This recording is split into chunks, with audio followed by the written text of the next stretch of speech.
Il y a Jordan Yao, débloque ton micro, s'il te plaît. En fait, c'est un témoignage que je vais donner. Ça va prendre juste un peu de temps, au moins 15 à 20 minutes. C'est bon, Georges?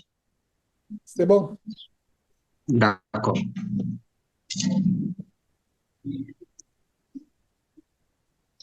C'est un peu douloureux, mais bon, ça va aller. C'est un témoignage un peu long, mais je ferai un effort pour donner les grandes parties du témoignage. À la naissance, avant, j'étais un chrétien catholique. J'étais chrétien catholique avant et Dieu nous a fait la grâce de connaître la vérité. Et pour ce, mon épouse et moi, nous avons eu un enfant hors mariage. Nous avons eu un enfant comme on dit ça le mot là. On ne s'était pas encore mariés, on était encore des élèves. Et nous sommes mariés et on a eu un enfant. Et mon enfant, actuellement, a 12 ans. Et j'ai pris une maison. En ce moment, j'étais dans un petit studio. Et dans le petit studio que j'étais, mon épouse est venue me rejoindre. On était tous dans la fornication, elle et moi. Et ensuite, elle a pris une grossesse. Mais mon aîné, de 12 ans, il avait seulement que 6 mois. Il venait de naître de 6 mois. Et dans la fornication, elle a pris une grossesse encore. Et mon épouse et moi, nous avons avorté cet enfant. Parce que nous avons dit que mon épouse m'a dit qu'elle a fait les études, il fallait qu'elle continue ses études. L'enfant qui va venir, ça va l'empêcher et tout. Et moi aussi, qui n'ai pas eu de conseils d'un parent, j'étais un peu stressé aussi à cause des parents qui vont dire, tu viens d'engrosser encore quelqu'un, une fille, l'enfant qui n'est pas encore vraiment mûr, tu viens encore enceinte la jeune fille, pourtant tu n'as rien fait, tu viens l'enceinte. Donc j'étais un peu euphorique et nous sommes allés avorter le deuxième.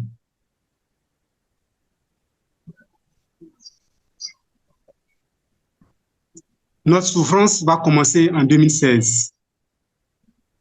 En 2016, où je décide de marier ma femme, en avril, le 16 avril 2016, c'est là que je me suis marié à ma femme. Avant le mariage, elle était enceinte de 5 mois. Avant qu'on a fait l'avortement, elle a pris une grossesse encore pour les préparatifs du mariage. Et l'enfant était là. La grossesse se portait bien.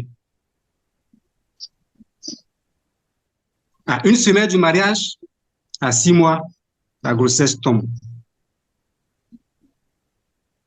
On s'est dit, bon, c'est l'effet du mariage, peut-être le stress qui a fait que la grossesse est tombée.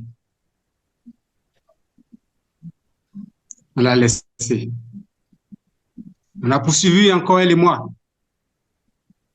Tout à part, on ne connaissait pas du tout le Christ, ça veut dire. On ne connaissait pas le Christ. On était dans une grande maison, on était heureux, ma femme et moi, et mon fils de 12 ans qui est avec moi actuellement. On était tous heureux, et la famille nombreuse qui est venue chez moi. On était vraiment bien. Après le mariage qui s'est fait le 16 avril 2016, ma femme a pris une grossesse encore des jumeaux. Il dit à ma femme, le Seigneur est en train de essuyer notre honte. Après avoir perdu la grossesse avant le mariage, il nous donne encore des jumeaux. Nous allons bénir son nom pour ça. La grossesse a évolué, les jumeaux ont évolué, la grossesse jusqu'à 6 mois. Ma femme a commencé à perdre les os. La grossesse tombe, les jumeaux. C'était vraiment douloureux pour nous.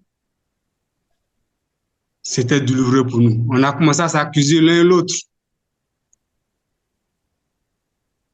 L'autre a dit, c'est toi qui es sorcier. c'est toi qui gâtes c'est toi qui tues mes enfants. Ma femme a commencé à m'accuser.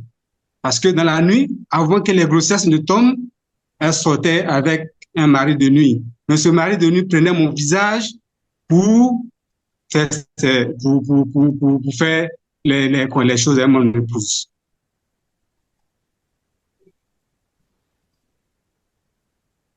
Et juste quand elle finit de faire, le lendemain, c'est ça, les grossesses tombent.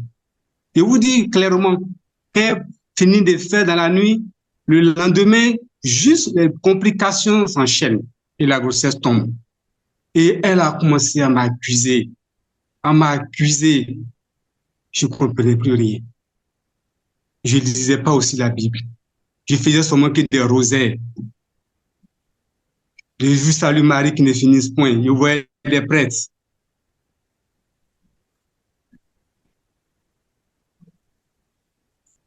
En 2016, après les jumeaux, c'est passé. On a déménagé, on a amené dans notre maison. On s'est dit que la maison n'est pas trop agréable pour nous. La maison n'était pas trop ça.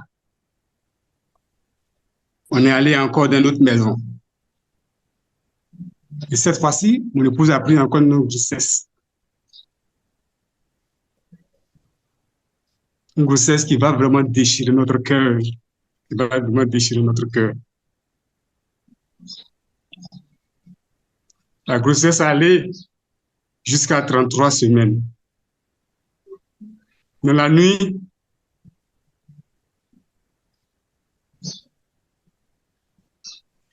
ma femme est en train de perdre le sang. Elle me réveille, ils sont en train de perdre le sang. Je dis, qu'est-ce qui se passe encore? Je la prends, je la mets dans la voiture. À 3 heures du matin, on s'en va au centre clinique. On l'a fait coucher, on l'observe, mais on me dit que c'est un placenta préviat, c'est-à-dire que le placenta a lâché. Ils nous mis en observation jusqu'à 8 heures. Quand le gynécologue est venu, ils nous ont fait une césarienne pour sauver la mère, pour sauver l'enfant.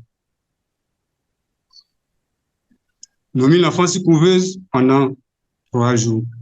Le 4e jour, l'enfant est décédé, il est mort.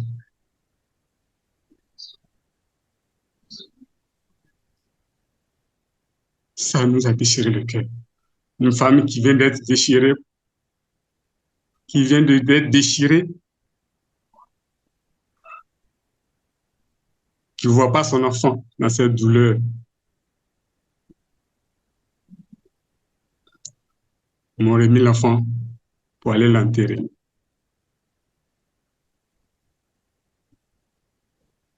On a eu des consolations des frères et sœurs et autres, et ça s'est calmé un peu.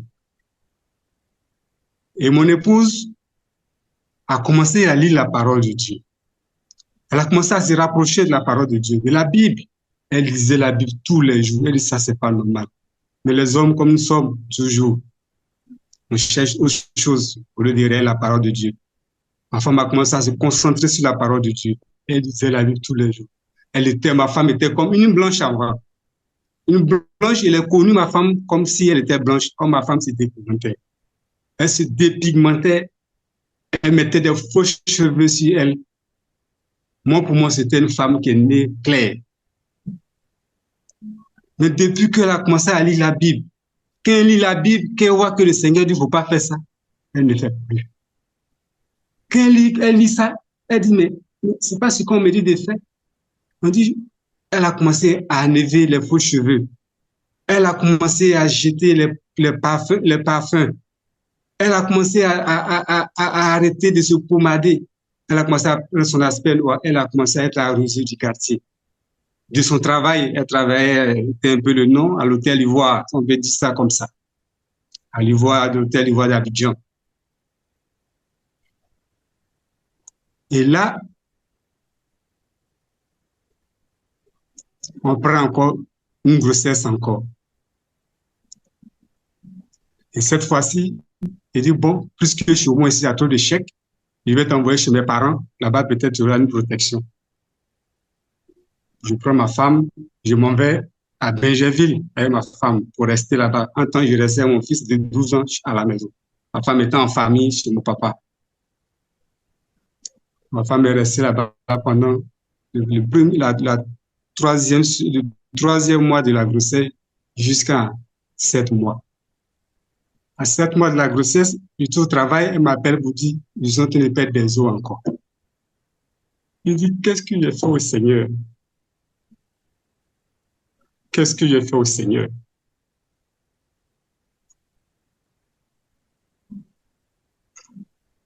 On arrive à femme à l'hôpital, on dit, on est en train de perdre les os. Membrane des os, c'est pas membrane de quelque chose fissuré, avec que les os sortent de l'enfant. Ils sont allés suspendre ma femme sur un lit, ses pieds sont en l'air, ne pas que le liquide finisse derrière l'enfant. Pendant 1 mois à l'hôpital. Après les 1 mois, on nous a libérés. On est arrivé à la maison net, à 2 jours, elle a commencé à avoir les contractions. Alors, le médecin nous a dit, l'enfant n'est pas viable, il ne peut pas vivre. Nous, on espérait toujours. Ils nous ont fait encore une deuxième césarienne dans mon épouse. La deuxième césarienne, l'enfant a fait 1 jour dans une couveuse. Le lendemain, à 7 heures, l'enfant est mort. Aujourd'hui, quand il exprime ça, c'est comme si je n'ai plus de douleur dans mon cœur où je suis. C'est comme si la douleur a pris le dessus, mais je ne sens plus cette douleur-là maintenant. Comment je vis ça au quotidien. Je dis, mais qu'est-ce qui se passe?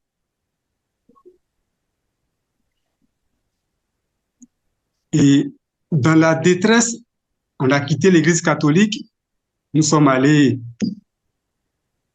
la croiser une maman d'une église évangélique qui nous a pris comme ses enfants pour nous soulager. Et on est devenu comme ses enfants. Elle a pris vraiment, son mari pasteur était vraiment bien dans l'église. Et quand on est arrivé là-bas, le Seigneur les a dévoilés encore. Parce qu'ils faisaient des choses abominables. Et mon épouse et moi, nous avons quitté cette église.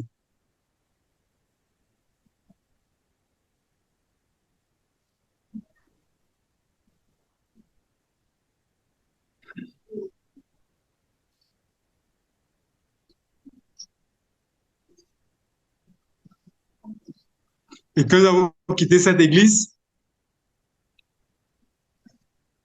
le Seigneur nous a dit de rester à la maison, on va prier à la maison. Et mon épouse et moi et mon fils, on a commencé à lire la parole de Dieu tout doucement à la maison. On a commencé à lire la parole tout doucement à la maison. On lisait. Et un jour, elle est tombée sur l'enseignement de Jésus-Christ TV. Elle dit, mais c'est quel monsieur qui dit la vérité comme ça? Quand les autres pasteurs, tu ne dis pas ce qu'il dit là. Il dit, toi, tu aimes tout regarder les internets. Faut pas les autres sont tous la même chose. Elle dit, non, faut écouter le monsieur là, il enseigne bien. Et je suis arrivé au travail, il a téléchargé quelques enseignements du frère Georges, Jésus-Christ TV. Ça faisait au moins, c'était tellement long, 2 heures, 3 heures. Il dit, des vieilles enseignements il y a vu un autre enseignement où il enseignait sur le sorcier, un chrétien peut tuer, un sorcier peut tuer un chrétien, un truc comme ça. Il a téléchargé ça, il a mis ça sur la clé, on a regardé ça tous à la maison, on était édifiés. Et j'ai téléchargé, j'ai commencé à prendre goût dans l'enseignement du monsieur. J'ai commencé à télécharger ces enseignements, télécharger. Je me mets dans la voiture, quand il monte au travail, j'écoute. Et nous avons quitté, on a atterri encore dans notre église. On a atterri dans notre église, c'est la même chose. Le Seigneur nous fait sortir encore dans cette église. Et on se retrouve en décembre 2023 sans église. Nous sommes restés à la maison. Moi, je comptais sur les pasteurs pour m'aider à prier le jour où il y aurait un problème. Je n'ai pas compté sur le Seigneur.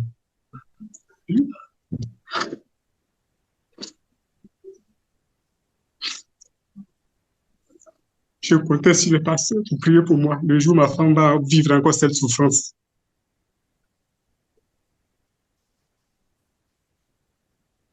Et on est resté dans cette église jusqu'à on est quitté là-bas.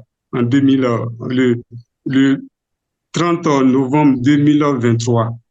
On n'a plus mis pied dans cette église. Dans cette deuxième église où on était, le pasteur m'a nommé comme responsable de service d'ordre. Ma femme était chantre. Mon fils, il jouait au piano dans l'église. Mon fils de 12 ans. Donc, ils nous ont canalisés. Ils étaient en train de nous endoctriner. Ils nous ont envoyé d'autres choses que le Seigneur nous a commencé à nous enseigner petit à petit. Et le Seigneur nous a dit de quitter là-bas. Et on a quitté l'église. Je suis resté à la maison avec mon épouse et mon fils. Dans cette douleur, on a commencé à lire la Bible, nous trois, avec les enseignements du frère Georges. Avant, je ne pouvais pas lire un verset et décortiquer ce verset, les frères. Même un verset, je ne pouvais pas lire et décortiquer ce verset. Et quand il a commencé à lire les enseignements du frère Georges, il dit, mais pourquoi il est simple comme ça? Il lit sa parole, il lit la Bible, et puis je comprends. Je compare pour lui et puis pour moi. Et puis, il dit, mais pourquoi les pasteurs compliquent les choses comme ça? Mais regarde qu'il enseigne. Mais regarde ce que la Bible dit. Mais c'est pas ce que nous, on nous dit. Pourquoi ils font autre chose? Mais quand le monsieur enseigne, ce que la Bible dit, c'est ce qu'il dit, et puis c'est ce qu'il fait. Et j'ai commencé à comprendre la Bible tout petit à petit, à lire. Et mon épouse aussi a commencé à être soumise. Elle a commencé à avoir la soumission. Elle a commencé à se soumettre à moi. Elle n'avait plus de bras de fer. Elle m'appelle papa. Elle m'appelait vraiment. Et ça a commencé à avoir l'amour dans la maison. Le dimanche matin, avant que j'écoute le frère Georges, ça fait maintenant près de 7 mois, c'est pas 7 mois, mais si, que je suis rentré. Il lui a demandé, est-ce que je peux intégrer votre enseignement Zoom les dimanches? Et c'est ça, il m'a envoyé le lien. Mais avant, je ne faisais pas ça, je téléchargeais tous les jours pour venir écouter à la maison. Mais depuis qu'il m'a donné l'accès d'accéder à ça, les jours, je suis là, j'écoute la parole de Dieu, je suis content. Bref, et je continue à enseigner. On était là à la maison. On enseigne la parole de Dieu tous les dimanches avant que les gens ne commencent, le matin à 8 heures. Elle et moi, mon fils, on est là, on lit la parole de Dieu. On a commencé le livre de Matthieu. On a commencé à lire. Toujours, on peut prendre deux chapitres, un chapitre, on lit, on explique, et donc quelque part, la parole à chacun. On a commencé à enseigner. Il dit, mais la parole de Dieu est si simple comme ça. Et puis, on était dans les églises, on nous complique la chose. J'ai commencé à mettre la parole de Dieu en pratique à la maison. Et mon épouse a pris une grossesse encore. Mon épouse a pris une grossesse dans le mois de novembre 2023, où on a quitté l'église.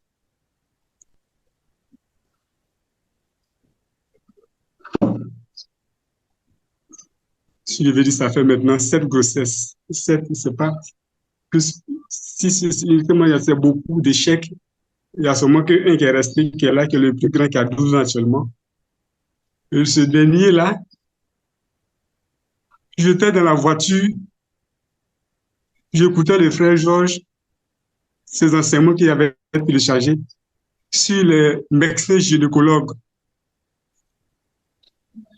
Et avant que mon épouse parte à sa première consultation, elle m'a appelé le matin au travail, elle m'a dit, le Seigneur vient de me parler.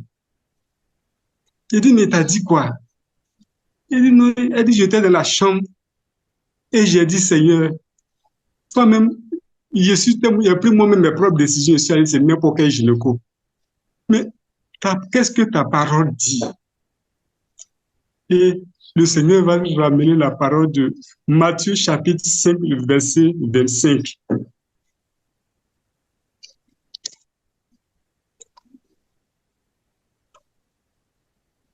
Matthieu chapitre 5.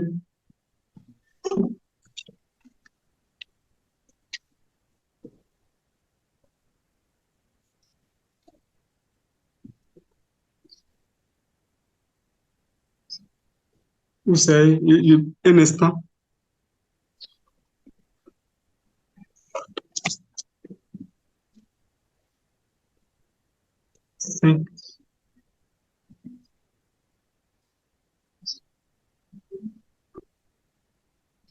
Non, c'est pas ça. C'est où il parle de l'adultère. Voilà. Voilà. Matthieu chapitre 5, le verset, le verset 28. Voilà. Le verset 28, où il dit, eh bien moi, je vous déclare, un homme qui regarde la femme d'un autre et la désire déjà a commis l'adultère et elle-même. Et quand elle a lu cette parole que le Seigneur vient de lui communiquer, elle m'a appelé sur le champ. Elle dit, mais c'est que affaire des gynécologues là, c'est pas affaire des hommes, parce que je vais me faire consulter là, ils sont en train de faire pécher les hommes, puisque c'est eux qui me consultent tous les jours. Donc elle a demandé au Seigneur, je m'en vais. Tu m'as dit qu'il ne faut pas un homme va me consulter. Moi, je ne sais pas où je vais partir. Vous m'orienter où je m'en vais là. Et le Seigneur l'a conduit dans une clinique, une petite clinique, de rien du tout. Ceux qui connaissent Abidjan, on l'appelle le coin à Bobo. C'est une clinique où les frères, le Seigneur va se glorifier. Le Seigneur ne se glorifie pas dans la main des hommes. Il est dans sa parole. Il est dans sa parole.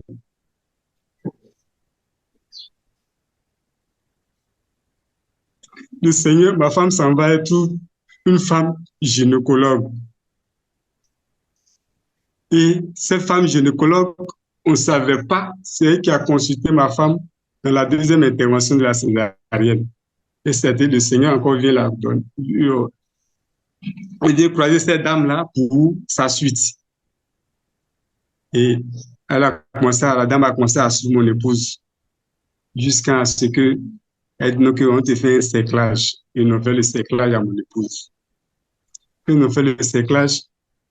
Pourtant, on avait déjà fait 2 cerclages qui ont échoué. On a fait 2 cerclages dans les forces souches. On a fait 2 cerclages qui ont échoué. On a fait le 3e cerclage. Et le Seigneur, on a fait le 3e cerclage. Ma femme, elle a su coucher pendant toute la grossesse. Je vais au travail. Je viens, je prie pour elle. Elle a mal. Je prends la parole de Dieu. Je dis, le frère Georges, vraiment, le Seigneur vous utilise puissamment. Que le Seigneur vous utilise puissamment. Parce que grâce à vous, aujourd'hui, mes yeux sont sur la parole de Dieu. Grâce à vous, mes yeux sont sur la parole de Dieu. Mon épouse a mal. Il dit, j'appelle pas gynécologue.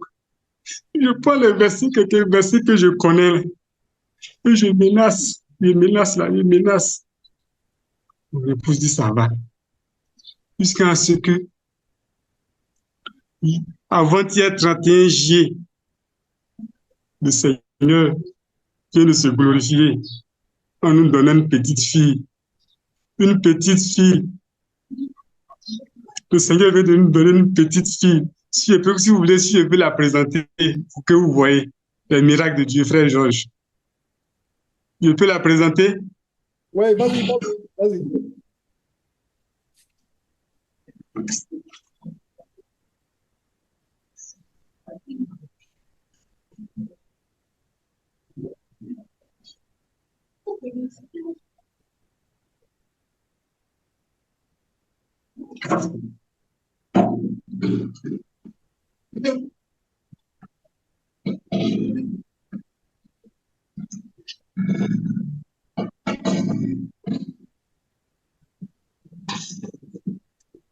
La voilà. Voici ma princesse. Ma princesse. La voilà, Georges. Ouais, La voilà. Le Seigneur m'a libéré. ouais. Je suis rentré à la maison, ma fille maintenant. Je n'ai pas laissé mon enfant là, à l'hôpital. Je suis rentré, ma fille. Je dis gloire à Dieu. Je dis gloire à Dieu. Merci. C'était mon témoignage. C'était mon témoignage. C'était mon témoignage. Merci.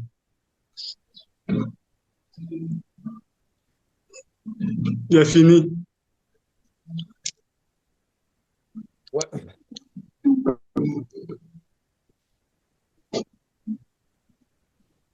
Il n'y a pas de mots. Il n'y a pas de mots. Il a fini.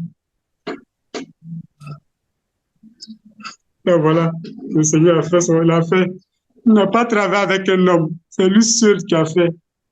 Il n'a pas travaillé avec un pasteur.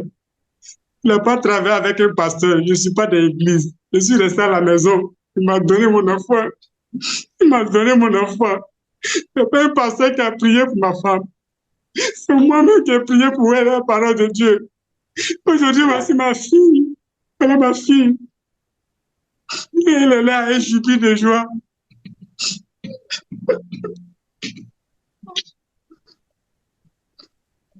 Il est fini, Georges. Il est fini.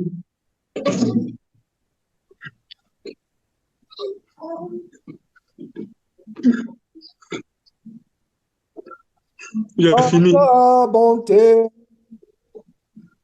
ô de la vie, car ta bonté vaut mieux que la vie.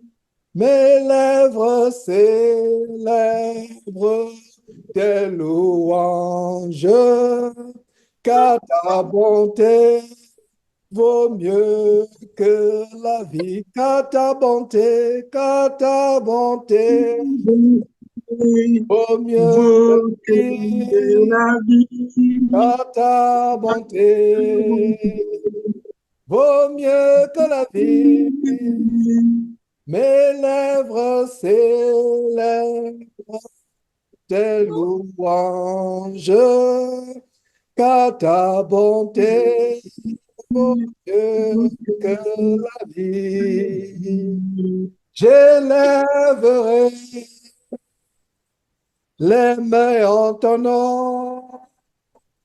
J'élèverai les mains en ton nom. Et je te bénirai toute ma vie, car ta bonté vaut mieux que la vie. J'annoncerai ton nom à mes frères. J'annoncerai ton nom à mes frères.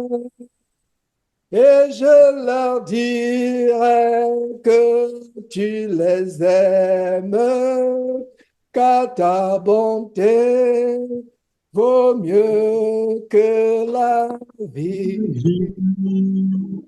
Dieu soit loué, Dieu soit loué. Garde l'écoute, Jordan.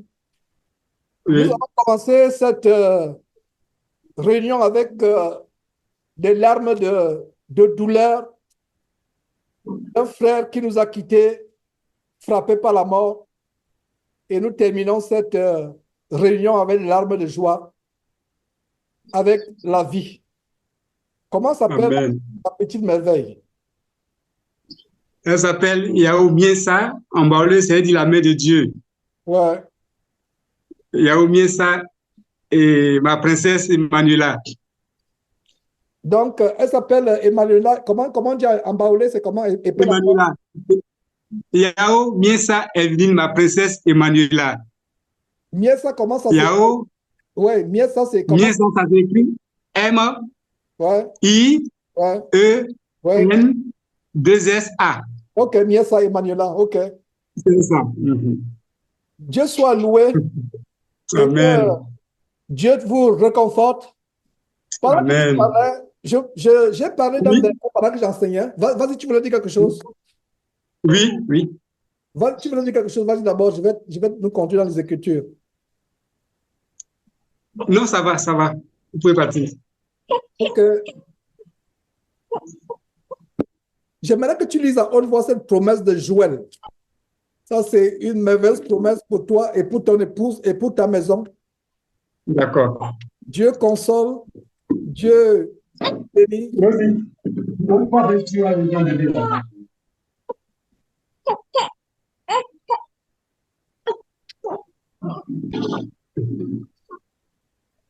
Joël, Daniel, José, Joël, lis à haute voix cette parole qui est une promesse c'est une grande promesse pour toi. Daniel. Les années qui ont été que Satan, enfin, c'était les esprits de mort. Oui. Et ces esprits de mort voulaient détruire ta famille, voulaient causer le divorce. Effectivement, c'est un esprit de mort. Il voulait causer le divorce. Il prenait ton visage pour que ta femme voit. C'est même pas la grâce de Dieu qu'elle n'est pas partie. Parce que C'est ça. c'est une catégorie d'esprit terrible. Ça veut dire que c'est difficile pour une femme de croire que ce n'est pas toi le sorcier. C'est une attaque tellement grande. Alors, j'aimerais que tu lises Joël chapitre 1 à partir du verset.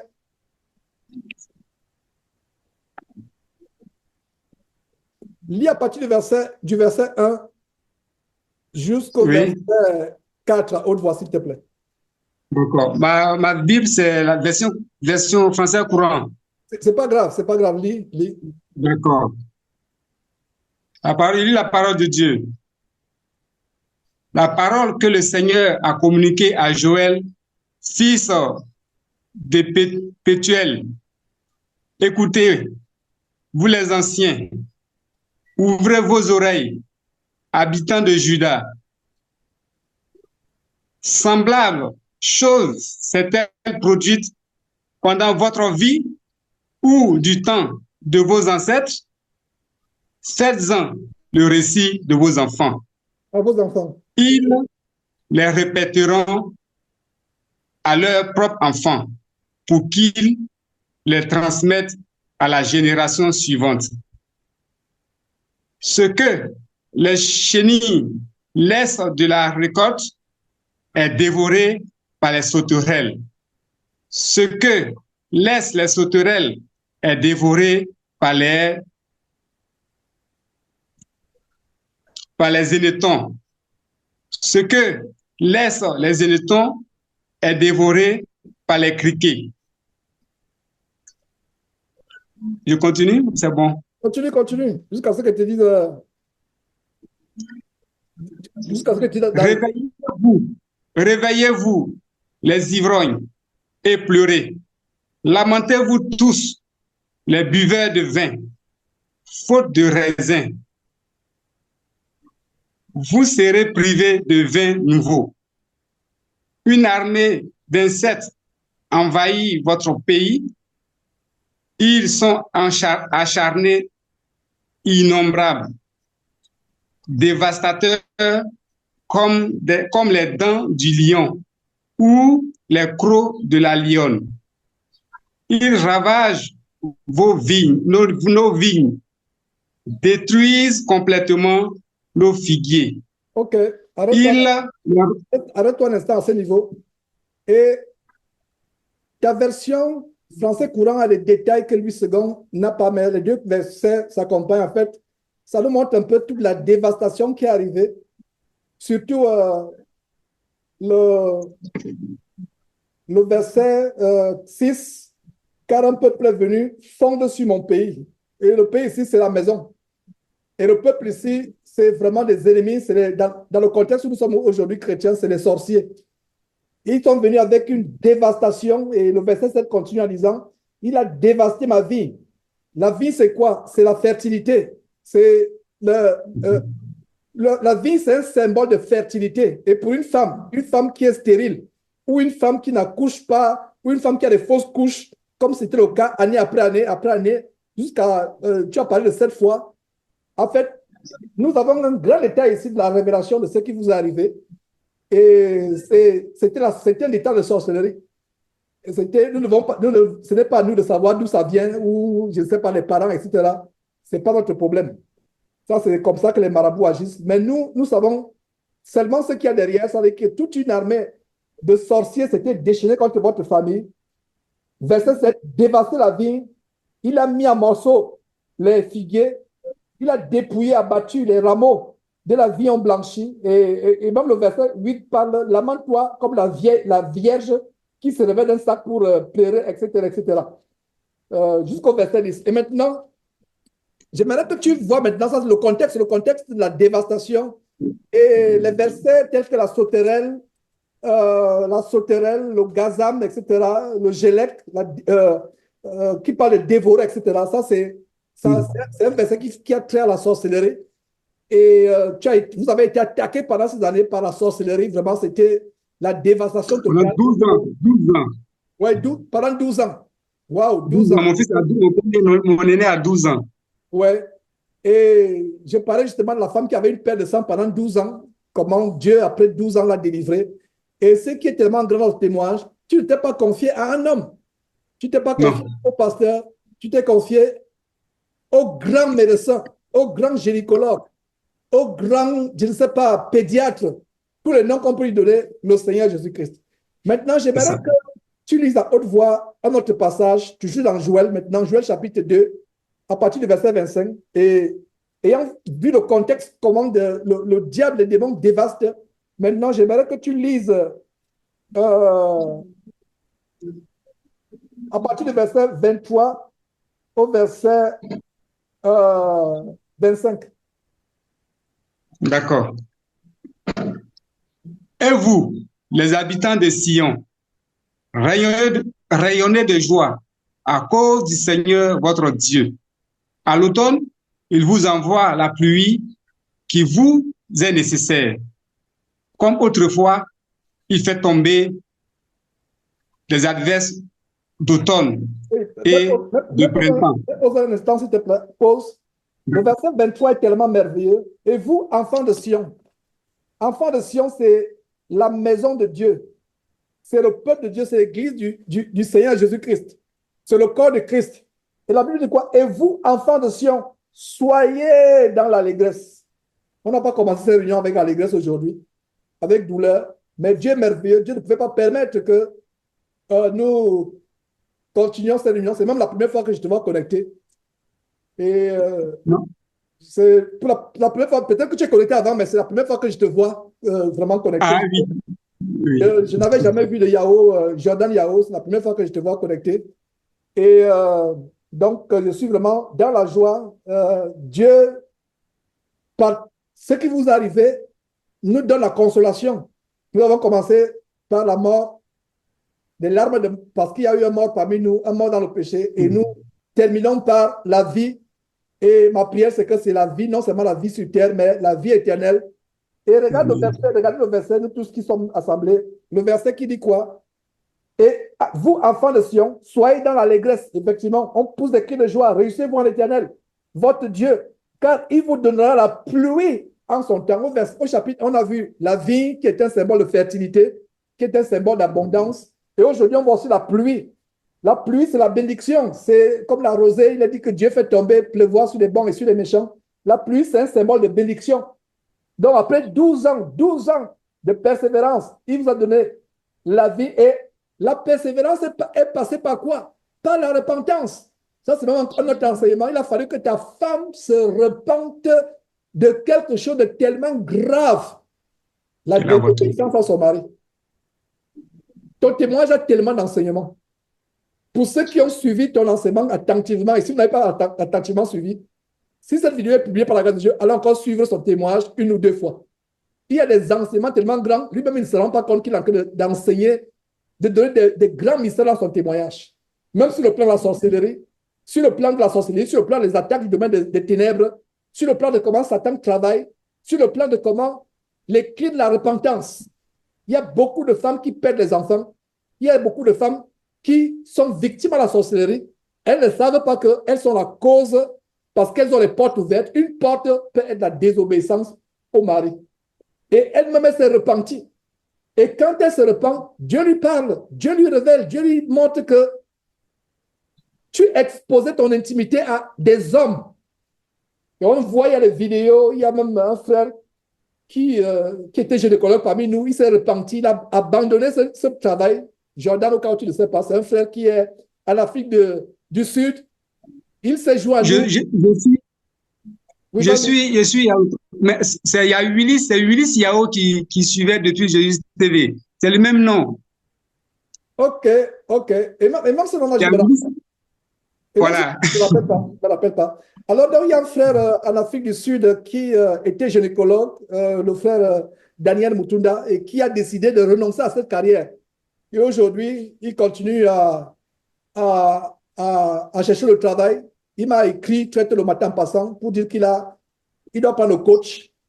Je pense que le coach, c'est le bateau. Il doit arriver à East London. Je ne sais pas, c'est une ville d'Afrique du Sud, si j'ai bien compris. Il a un entretien d'embauche ou soit une demande, une application. J'espère que j'ai bien compris ce qu'il est en train de dire. Bref, il cherche le travail aujourd'hui, mais il a délibérément renoncé au travail de gynécologue. Pourtant, c'était un gynécologue tellement prospère selon ce monde. Mais la prospérité du monde n'est pas forcément la prospérité de Dieu, parce que la prospérité de ce monde peut nous entraîner dans l'enfer et généralement nous entraîner dans l'enfer. Donc, Dieu a révélé à ta femme quelque chose de grand. Elle était dans le péché sans s'en rendre compte. Il y a tellement de détails. Tu as soulevé la désobéissance, comment elle t'a demandé pardon, comment elle a décidé d'être soumise à nouveau, et comment elle péchait sans s'en rendre compte en exposant son intimité à un homme. Et après cela, toutes les conditions de la délivrance ont été réunies. Toutes les conditions. Et Dieu délivre au travers de sa parole. Vous vous êtes mis à lire la parole, à la mettre en pratique, et voilà les portes qui sont ouvertes. Et maintenant, j'aimerais que tu lis, et ça c'est une proclamation, c'est une promesse pour tous ceux qui tiennent ferme malgré les années de dévastation. Et cette promesse, elle la tienne pour toi et pour ta famille. Lis cela et nous allons passer à notre frère pour notre témoignage. Verset 24 et suivant. Verset 24 et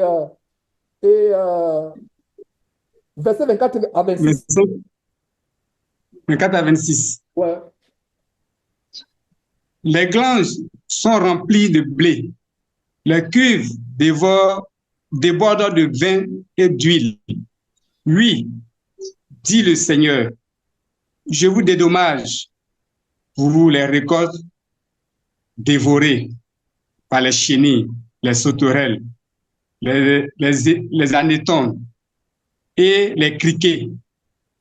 Cette grande armée d'insectes que j'ai envoyée contre vous, vous mangerez à votre faim. Vous m'acclamerez, moi, le Seigneur, votre Dieu, qui accomplit pour vous des merveilles. Et jamais plus mon peuple ne sera livré à la honte. Voilà. Amen, amen. Donc, arrête-toi là. Donc, voilà les promesses de Dieu.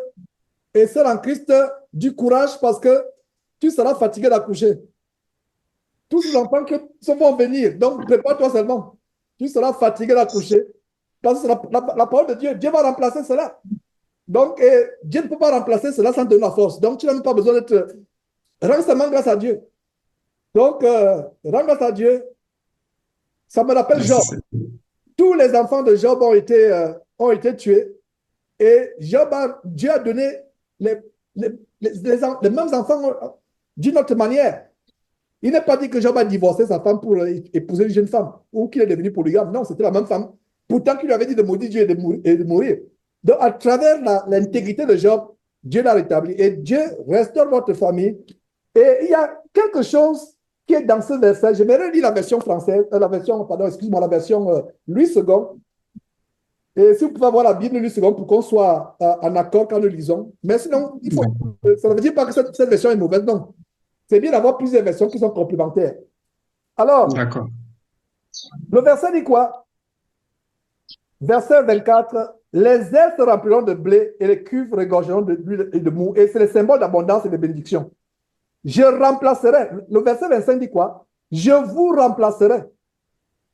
Donc, ta version dit je vous rembourserai, mais ici, Dieu va remplacer. Les années qu'ont dévoré la sauterelle, dans ta version, c'est la chenille, mais c'est la même chose. Et on a eu une épidémie de chenilles cette année. Une épidémie de chenilles. Et j'ai bien compris ce verset, parce que ça a dévoré la plupart de nos plantes. Ça a dévoré la plupart des plantes, ça a dévoré. Et ça, au point où, qu'est-ce qu'on a fait? On a couvert on a acheté les filets pour sauver au moins les melons. On n'a jamais vu ça. C'était une épidémie, tout le village, tous les arbres, ça tombait. On n'a jamais vu ça. Donc, les chenilles sont dévastatrices. Ça, c'est sur le plan physique. Mais, j'ai dit melon, elles sont dit melon en français. Melon.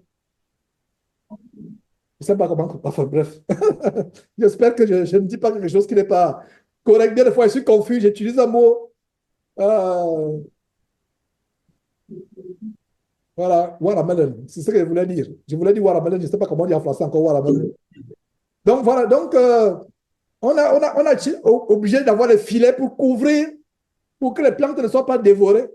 Et ça nous a surpris, ça tombait des arbres. Donc, mes, mes frères, donc ici, quand vous voyez ici chenille, sauterelle, qu'est-ce qu'il y a encore? Sauterelle, chenille, gélec, hasil, gazam, c'est des symboles du domaine satanique. Et Dieu dit quoi? La grande armée que j'avais envoyée, si on comprend ça mal, on va penser que ce domaine de Satan appartient à Dieu. Non. Quand Dieu dit que j'avais envoyé contre vous, quand Dieu a envoyé les serpents brûlants au temps de Moïse, et ça veut dire que les serpents-là appartiennent à Dieu, que Dieu, ils sont quelque part au ciel. Quand Dieu veut punir les gens sur la terre, il envoie les serpents. Non. C'est que Dieu permet aux démons d'attaquer les enfants qui sont infidèles. Voilà ce que voilà ce que ça signifie. Donc, que j'avais envoyé, en fait, c'est ici nous voyons que Dieu a permis que son peuple Sion, les enfants de Sion, ma grande armée que j'avais envoyée, c'est-à-dire qu'il y a des choses qui sont réservées pour la punition. Est-ce que vous savez qu'il y a même des blocs de glace? Il y a, les scientifiques parlent des météores. Il y a des gros blocs de pluie au ciel. La Bible dit que Dieu les réserve au jugement. En fait, il y a des choses que Dieu réserve pour punir. Dieu peut utiliser les démons pour posséder quelqu'un, pour le tourmenter. Et d'ailleurs, Jésus parle de cela en disant que si vous ne pardonnez pas à votre frère, je vous livrerai à des bourreaux. Et la Bible King James parle de tormentors. Tormentors, c'est les tourmenteurs. Qui tourmente? C'est le démon qui tourmente. Vous voyez comment Dieu peut utiliser des choses négatives, le domaine des ténèbres, nous exposer en fait. Donc ça, c'est un grand mystère. Donc ne pensez pas que maintenant, le Gélec, le Hazik, le Gazam sont partis de l'armée de Dieu. Non, c'est une façon de dire que ces choses-là n'ont rien à voir avec l'armée de Dieu, des anges qui sont au ciel. Non, ça veut dire que ces choses-là, Dieu peut les utiliser pour punir une nation, pour punir un peuple, pour punir une famille. Et quel est le dénominateur entre le message de douleur au début, avec la mort d'un parmi nous, et le message de joie à la fin? Quel est le dénominateur commun? La repentance est importante. La repentance est importante parce que Dieu peut bloquer la bénédiction quand on n'est pas en communion avec Dieu.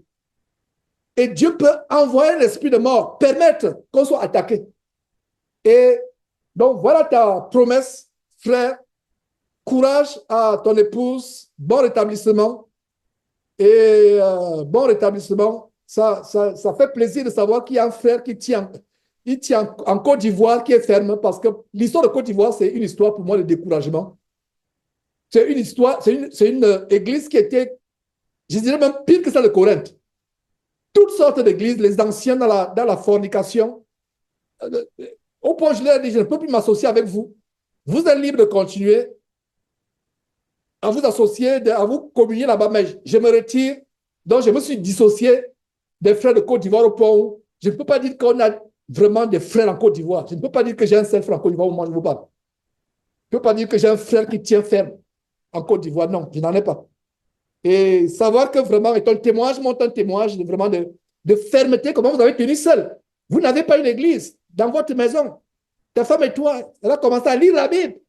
Elle a commencé à découvrir les secrets de la communion avec Dieu et comment vous avez tenu. Et aujourd'hui, tu viens, pas pour demander un soutien à la prière, tu viens pour exposer aux frères réunis ce que Dieu a fait pour vous après 12 ans de calvaire. Waouh! Nous, les frères, ne pouvons pas comprendre ce que c'est un cerclage. Même toi, tu peux pas comprendre ce que c'est pour une femme d'avoir ces choses dans son corps, d'être exposée à ces choses où un mois, elle est dans une position où les jambes sont en l'air pour que l'enfant ne puisse pas sortir. Incroyable, quelle douleur, quelle souffrance. Mais après 12 ans de souffrance, Dieu a essuyé vos larmes. Sois béni pour cela et que Dieu soit encore glorifié pour pour ce témoignage. Je ne sais pas si on peut prendre un autre témoignage.